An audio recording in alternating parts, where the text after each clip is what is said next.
Hey everybody, what's going on? Matt here, and today I'm going to be bringing you a tutorial video for the Maverick Fibonacci Indicator. And now I'm really not going to touch on what Fibonacci is. That will be for a separate video, and maybe I'll leave some links down below of some references you can check out now.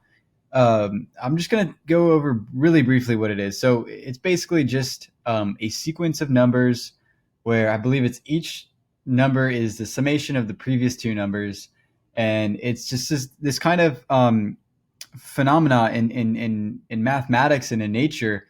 And actually, it works out to where even it appears in nature a lot. Like, so, for example, the petals on a flower, or the pines on a pine cone, or the seeds in an apple, they're all based on Fibonacci numbers. It's actually a really fascinating concept, and there have been some really good TED Talks on it, and some good YouTube videos out there that I definitely recommend you checking out.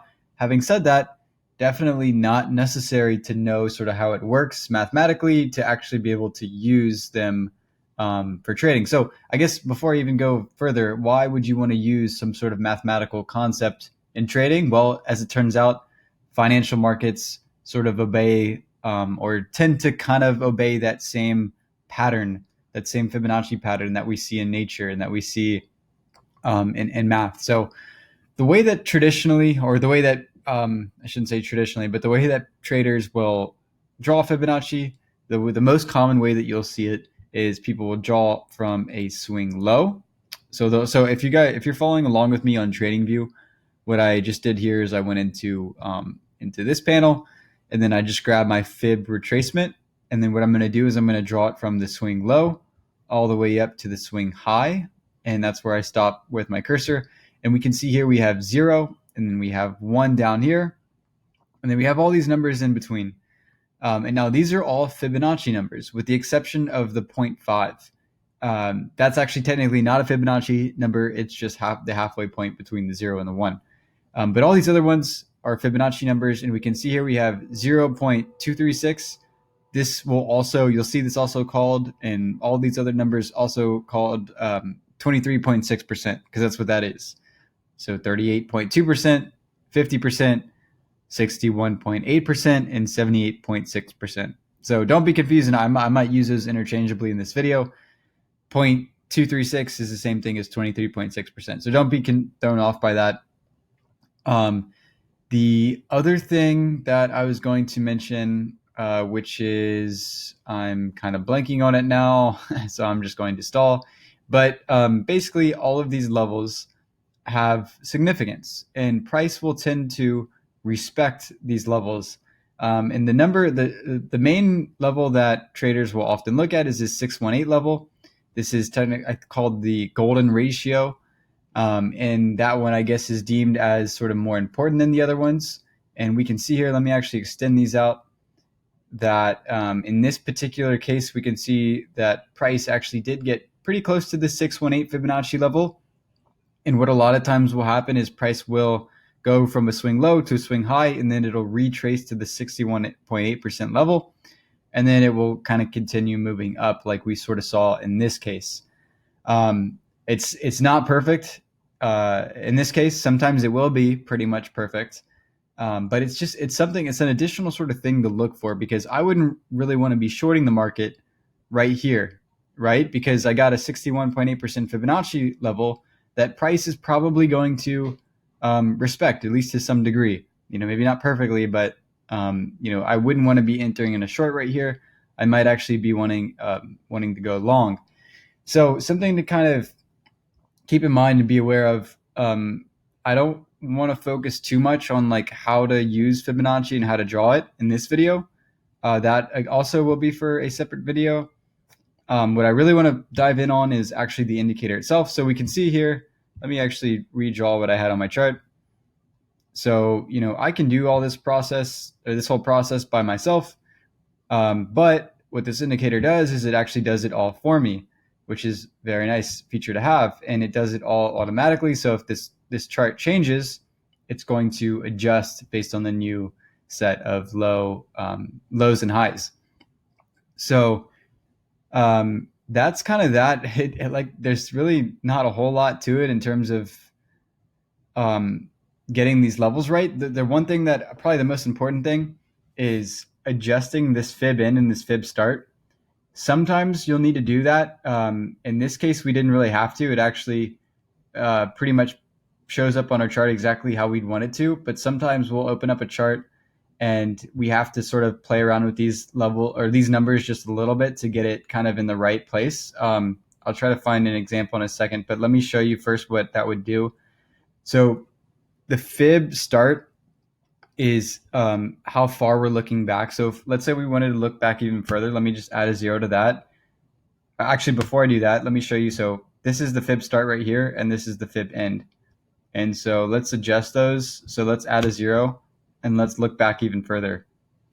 Actually, that doesn't even really work. So let me do something a little more realistic. So let's do 200 instead of 100. And then we can see here it's actually looking back on our chart a lot further to take in more price action, more previous price action into account when it draws this Fibonacci level. And it completely changes the Fibonacci levels. And this isn't, I wouldn't put 200 here. This doesn't really tell me much. This isn't really a great Fibonacci drawing. So that's why I say sometimes you might have to play around with this just a little bit just to get it right on your chart. Let me see if I can show you an example real quick. I'm not sure this will be a good example. Oops. So this is a good enough example. Let's say I want, in this particular case, let's say I want to draw a fib from right here to right here. So all I would do is I would move this fib start a little bit further up. Let's do maybe 70, I think should be good. And then it's going to move this low to exactly right there, which is where I wanted it. So that's that. This is not the best Fibonacci drawing because there's just a lot of choppiness in here. So I wouldn't even use a Fibonacci in this case. But I wanted to kind of show you guys that just as an example on how you can adjust that fib start and that fib end to kind of get it right. And just when you first open this indicator, play around with it and you'll see exactly how it works. And there's really not a whole lot to that. The other thing, a couple more things I wanted to mention. So you can really get specific with how you want to draw this. So right now it's actually drawing it from like almost the close of this candle to somewhere here on this candle. It's right now, I guess it's doing high, low 2, which to be honest with you, I'm not exactly sure. You could look up what that means. But let's say I wanted to, what I'll often do is I'll draw from the absolute high to the absolute low. And all I do is check this box. And then you'll see here, it actually moved this fib start, the bottom level, the 1, to the absolute low, which is the wick, the low of that wick, candle wick right there. And then the absolute high right here, which is the very top of that candle wick. And that's how I like to draw it. But you can get specific here about how you want, and just make sure you uncheck this box if you wanted to change it. You got some options in here. I don't know, maybe like 7 or so options. Yeah, 7 options to choose from. Play around with it and see what you like, but that's just something to be aware of. You can actually change these Fibonacci numbers if you want. I don't see why you would do that. Because these are the Fibonacci numbers that everybody uses, and that's kind of the point of this indicator, or of Fibonacci, is to use the same numbers that everybody else is kind of looking at.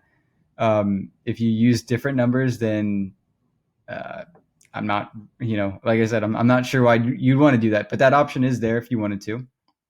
And then we also have in here a Fibonacci Extensions, which is an extension beyond that level. So here we have our 100% level. Oh, by the way, guys, I just remembered what I wanted to mention earlier when I said I was stalling. So what it was is I just wanted to tell you that these percentages, and we can see here on the indicator, it actually shows us the 38.2%.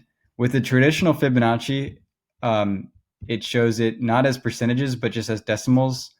Our indicator shows it as percentages, which for me personally, I find that more relevant, because what this actually is like let's take this 61.8%, for example. That is a 61.8% retracement from the top to back to where it started. So that's where those percentages come in. I just wanted to mention that just so you know. Obviously, the 50% is easy, right? Because a 50% retracement from the low to the high is obviously in the middle. So there's not much math you need to do there to understand that. But anyway, moving right along, what I wanted to show you is the Fib extension, which is, like I said, an extension beyond the 100%. So here we have 127.2% and 161.8% Fib extensions. And then we also have a really cool feature, and my favorite part of this indicator is to show colored plots instead of the lines. When I check this box, I think it's going to blow your mind.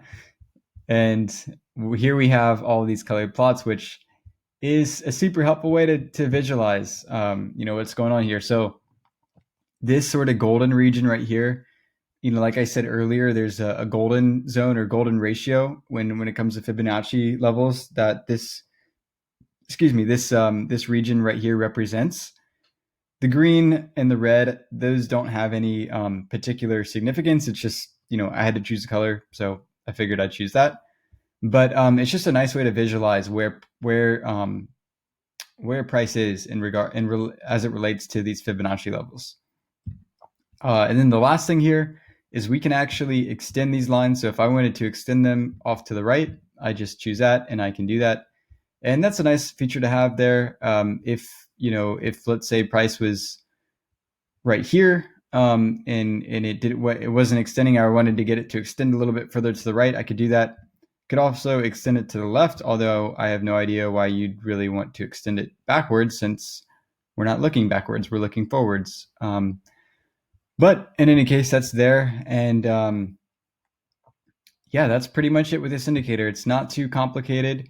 It's just a really nice way of automating that process of finding Fibonacci levels in the market. It's something that I'll find that I have up on my chart quite often. And then, like I said, really the only thing you need to do is just sometimes you'll need to play around with these numbers to get it exactly right on your chart. But other than that, really easy indicator to use and super helpful. I think a lot of you guys will find this to be another great indicator in your arsenal of indicators. So anyway, guys, take care. Hope everybody's doing well, and see you in the next videos.